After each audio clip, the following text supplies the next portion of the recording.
Olá, queridos, saúde, paz e prosperidade. Estamos aqui mais uma vez para falar sobre o tema, né? Nós estamos fazendo uma série, bons livros que eu preciso ler. E o livro de hoje é esse aqui, ó.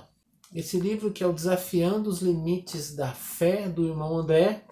O irmão André da missão Portas Abertas é um líder de missão mundial e que prega o evangelho em lugares onde é proibido. Ele tem um ministério, um trabalho. Você pode acompanhar um pouco sobre isso no site da missão Portas Abertas. Vai contar um pouco da história dele, como Deus o curou, Deus o abençoou, para ele poder seguir seu ministério. Fica com a gente, participa com a gente aqui. Fica no vídeo até o final, tá ok? A gente sempre tem uma leitura, uma pequena leitura e uma palavra que vai abençoar você. No finalzinho, uma oração. Deus abençoe vocês.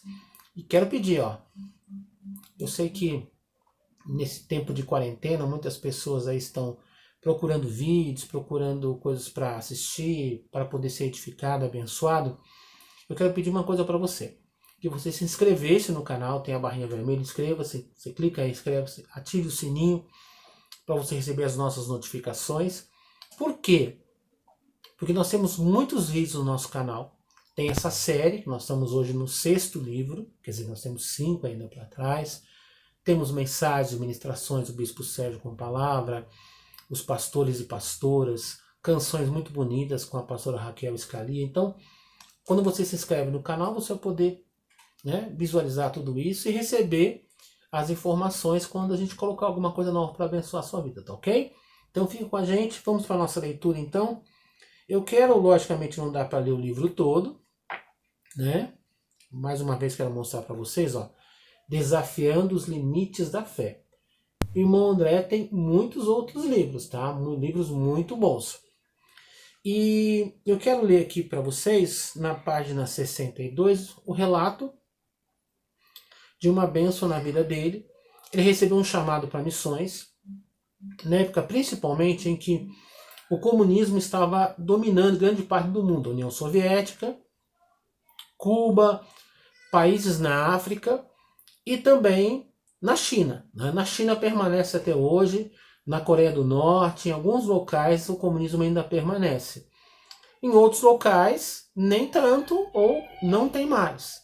Né? Mas ele conta esse episódio aqui que ele recebeu um chamado para poder fazer um trabalho, né, com essas pessoas que precisavam ouvir o evangelho, mas no país deles era proibido, alguns com perseguição, prisão, perda de bens, de casa, prisão para pastores, em alguns casos prendia os próprios cristãos também, então alguns até com pena de morte, prisão perpétua, torturas, né, você vai, se você pesquisar um pouco sobre isso, você vai ver que tem muita história do povo de Deus passando por situações. E o irmão André se tornou um líder dessas pessoas para ajudar a fazer missões. E aqui bem mais, né, algumas décadas atrás, quando ele começou a fazer o trabalho, ele queria ir para os lugares, mas ele tinha um problema. Ele tinha um problema nas costas, na coluna, e ele sentia dores terríveis, às vezes não conseguia nem andar, ficava só sentado ou deitado, mas aquilo queimava dentro dele o chamado para fazer o trabalho. Então eu vou começar lendo a partir dessa luta que ele tinha, né, com essa enfermidade e o chamado que ele tinha, tá bom? Vou começar a ler a partir disso, eu estou só situando você, porque a gente vai ler um pedacinho do livro só, tá ok? Então aqui na página 62, o título do capítulo, né? Livro é Desafiando os Limites da Fé, o capítulo é Uma Vida a Ser Doada. Então diz assim aqui, ó. Fisicamente eu era um desastre. Certamente seria fácil interpretar meu problema como uma indicação divina de que eu não fora talhado para o ministério itinerante. Por que não deixar outra pessoa fazê-lo? Alguém mais forte e saudável? Porque talvez pudesse ser mais eficaz? Esses pensamentos de fato me ocorreram, assim como parecem ocorrer a todos nós. Quer dizer, havia uma luta interior dentro dele, o chamado para fazer missões, para ser um pastor itinerante, além de ele fazer um trabalho de missões, em algumas situações ir a esses países, o trabalho principal dele era arrecadar fundos e conseguir missionários para poder ir para esses países. Então ele ia pregando nas igrejas, viajando várias partes do mundo, em seminários, reuniões, pregando, compartilhando com a igreja, né, local, as necessidades, os irmãos ajudavam, oravam, dali surgia algum missionário, nas juntas de missões, enfim. Era o trabalho que ele tinha que fazer, ele não podia ficar parado, ele tinha que estar nesses lugares. Naquela época não tinha a tecnologia de hoje, como a gente está falando agora, né? Então, ele precisava estar presente. E aí ficou aquela coisa, como é que Deus vai usar uma pessoa doente dessa? Como é que eu vou conseguir fazer se eu não consigo, às vezes, nem ficar em pé? Como é que eu vou pregar? Como é que eu vou viajar? Como é que eu vou conversar? Como é que eu vou organizar seminários se eu não consigo nem ficar em pé? E essa dúvida ia na cabeça dele. Quer dizer, será que realmente eu tenho esse chamado? Será que isso é para mim? Será que não é melhor outra pessoa mais saudável do que eu fazer esse trabalho? Vamos continuar aqui, né? Mas algo dentro de mim, eu sei que era o Senhor. Dizia, vá. Daria ouvidos àquela voz? Confiaria nele para lidar com os obstáculos, fossem quais fossem, até minha saúde? Quando peguei aquela revista da Juventude Comunista no subsolo e li sobre o comício em Varsóvia, sabia que tinha de dizer sim. Tinha de ir. E então comecei minhas longas viagens pelo mundo comunista. Meu problema nas costas persistiu por um total de 18 anos. Mas o Senhor acabou me curando em 1971. Sabe como? Num desastre de avião. Como assim, pastor? Deus me curou num desastre de avião? Vamos ver, vamos ler aqui. Né? Fica ligado aí.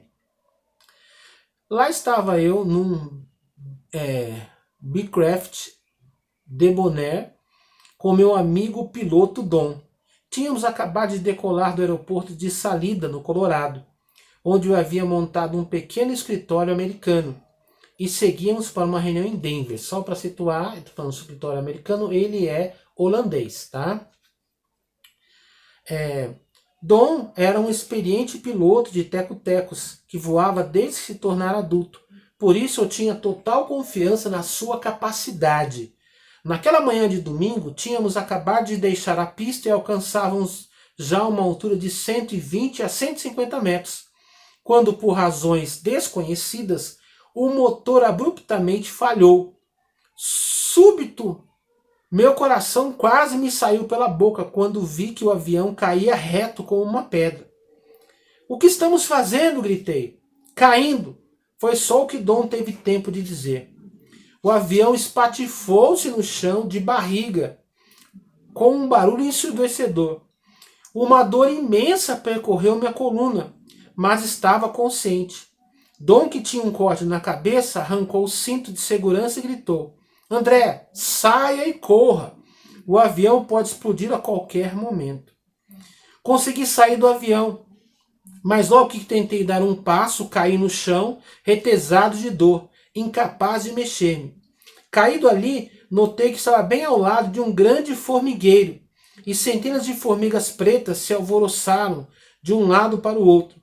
Estávamos num campo que se estendia até o final da pista do aeroporto. Pouco à frente, havia um imenso desfiladeiro. Sussurrei uma oração de ação de graças por Deus ter me poupado a vida, mas a dor nas costas era tão grande que nem me importava mais se morresse, ou se o avião explodisse, ou se as formigas me devorassem. Olha que coisa, ele já tinha um dor nas costas, tinha uma dor terrível. Quando teve o acidente, a dor piorou muito mais, não conseguia nem sair do lugar. Então ouvi uma sirene de ambulância e vi o faiscar das luzes vermelhas. O pessoal da torre de controle do aeroporto nos vira cair e imediatamente mandou paramédicos e uma equipe de bombeiros atrás de nós. Logo chegamos ao hospital. O ferimento de Dom na cabeça não era grave, mas eu havia quebrado 2 vértebras na região lombar. Logo poderia ir a lugar nenhum. Não poderia ir a lugar nenhum tão cedo. Coincidentemente, um dos motoristas da ambulância era pastor pentecostal, né? Quando entra pastor pentecostal, o negócio fica forte, né? Reconhecendo-me, ele telefonou às 2 conferências cristãs que tinha conhecimento, das quais participavam Kathryn Kuhlman e Jamie Buckingham. Eles pararam no meio dos seus respectivos encontros para orar por mim. Isso foi muito importante. Irmãos, esses 2 líderes aqui, a Kathryn Kuhlman, é uma escritora, procura, tem livros, tá? E ela é uma precursora do movimento, da pregação, do ensinamento, de oração, forte. E o Jamie Buckingham também é um autor de livros, você vai achar livros sobre ele também. E é um pregador, uma pessoa de oração, enfim. 2 líderes muito fortes. O pastor pentecostal, quando viu que um pastor caiu, estava machucado, ligou para esse pessoal na conferência, eles pararam a conferência e pediram para todo mundo orar por ele. É assim, irmão, a rede de Deus é assim, né? Um orando pelo outro, pedindo, clamando. Deus sempre providencia o socorro, né, para aqueles que estão precisando. E a Bíblia diz que Deus é socorro bem presente nas tribulações. Eles pararam no meio dos seus respectivos encontros para orar por mim. Isso foi muito importante. Logo os médicos me limparam, colocaram-me na cama e me deram alguns analgésicos para que eu me sentisse melhor. Depois deixaram-me telefonar para minha mulher, Corey, na Holanda. Logo que ouvi sua voz, perdi o controle das emoções e esqueci meu habitual estoicismo holandês. Comecei a chorar enquanto lhe contava sobre o acidente e sobre a fratura nas costas. Quer dizer, além do problema que ele já tinha das hérnias, ele ainda teve fraturas nas vértebras, né? Sofria todo tipo de dores e me sentia horrivelmente mal. Como eu muito raramente falava daquele jeito, ela supôs que eu deveria estar de fato muito mal e logo arranjou um voo para o Colorado. Dali a 2 dias ela estava ao meu lado e, embora eu ainda sentisse muita dor, imediatamente voltou-me o ânimo. Durante a maior parte do tempo, ela ficava sentada ao meu lado, lendo as escrituras por horas a fio. Por causa das muitas viagens e palestras agendadas naquele ano, nem sempre eu encontrava tempo suficiente para alimentar e revigorar o meu espírito com as escrituras. Agora podia ficar sozinho com Corey, Deus e a palavra de Deus. Que momentos maravilhosos vivemos juntos. Enquanto eu ouvia a voz dela, louvava a Deus e derramava lágrimas de alegria por sua bondade. Foi uma revivescência no coração. Olha aqui, gente, uma pausa aqui nesse comentário. Quer dizer, ele era um cara tão ocupado fazendo coisas para Deus que às vezes ele tinha pouco tempo para Deus. Olha só que coisa louca, exatamente. Tantas tarefas, palestras, seminários, eventos, viagens, ele mesmo reconhece isso. E nesse momento de enfermidade, que ele não podia sair de jeito nenhum paralisado, foi o tempo que ele ficou com a esposa, ela lia por horas a fio a Bíblia para ele. Isso foi revigorando e fortalecendo o seu espírito, alegrando o seu coração. Então eu quero dizer para você, aproveite esse momento que você está em casa, parado, ou está trabalhando menos, você tem mais tempo com a sua família, tempo para você e Deus. Aproveita isso. Às vezes a gente não sabe aproveitar as oportunidades. Nos parece uma coisa ruim, mas pode ser uma coisa muito boa. Uma pausa para você fortalecer o seu espírito, o relacionamento com Deus.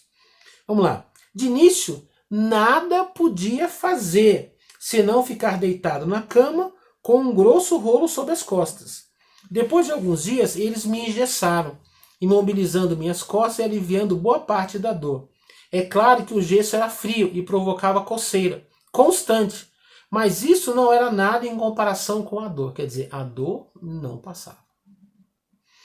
Quando o capelão do hospital soube que eu estava lá, orou comigo e levou outros pacientes ao meu quarto para que eu pudesse orar com eles. No dia em que eu pude sair da cama e comecei a andar numa cadeira de rodas, ele me nomeou capelão adjunto honorário e passou a me levar até alguns dos seus pacientes. Fiquei no hospital um total de 13 dias. Quer dizer, ele é um líder espiritual, um homem de Deus. Mesmo no hospital, mesmo enfermo, né, o capelão orou por ele, depois levou pessoas no quarto dele enquanto ele não podia sair para ele poder orar, dar uma palavra, contar testemunhos. É um homem que tem muitas histórias de bênçãos de Deus, que anima, desperta a fé, desafia a pessoa a ir além. E ainda depois colocou numa cadeira de roda, nomeou ele capelão adjunto, né? Quer dizer, o pastor ali daquele hospital, e saiu, e aí falando, pregando, orando pelas pessoas. Quer dizer, mesmo imobilizado, entre aspas, ele continuava exercendo o seu chamado. Não esquece disso. Talvez você tenha certas limitações, mas você não pode ser impedido de exercer o seu chamado. Tá? Continuando aqui. No último dia, eles tiraram uma outra chapa de raio-x e meu médico, um renomado cirurgião ortopédico, examinou-me detidamente. Para sua surpresa, as vértebras quebradas estavam sarando tão bem que ele mal conseguia achar vestígios das fraturas. Foi a primeira coisa a indicar que Deus me estava curando. Bom dia! Desculpe. Bom dia, disse eu. Muitas pessoas oraram. Então, me deram alta e Corey e eu ficamos algumas semanas no trailer de Dom, ali perto.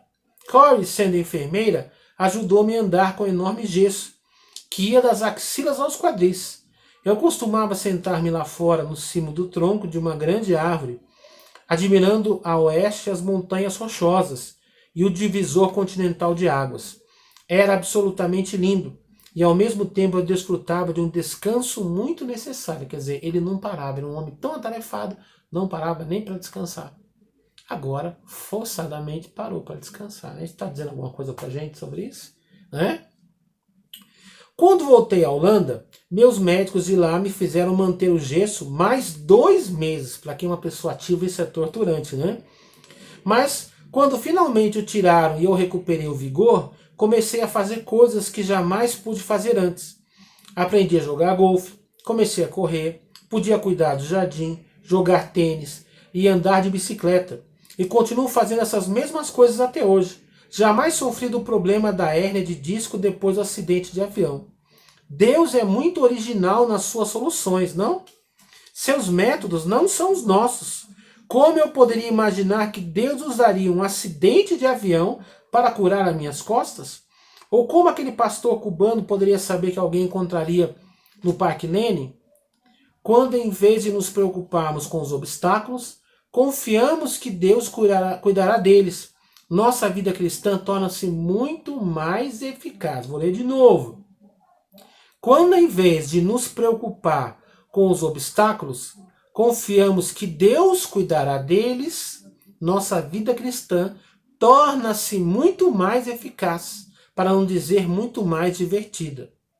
Depois, quando surgem os problemas, podemos encará-los como parte do processo pelo qual Deus nos ensina a viver por fé. Sensacional! Deus curou esse homem, irmão André, num acidente de avião. Nunca tinha ouvido falar disso, já tinha ouvido falar? Quer dizer, né? Eu já li esse livro há muitos anos, foi quando eu vi essas coisas. Então, queridos, para finalizar minha palavra aqui, lembre-se de uma coisa. Primeiro, você tem um chamado de Deus. Deus tem um propósito para a sua vida. Então, não é problema de tempo, enfermidade, obstáculos, família, nada pode impedir de você cumprir o seu propósito. Outra coisa que nós aprendemos na leitura desse livro especial, que Deus pode usar momentos adversos, de problema, de enfermidade, qualquer coisa que nos parece ruim, para nos ensinar coisas, para trabalhar em nossa vida e nos fortalecer. Então aproveite esse tempo da quarentena, que não nos parece muito bom, para se aproximar, para se apegar com Deus, para viver uma vida na presença de Deus, para se fortalecer, para quando liberar você sair, como diz, pegando fogo e tocando fogo na seara dos filisteus, tá ok?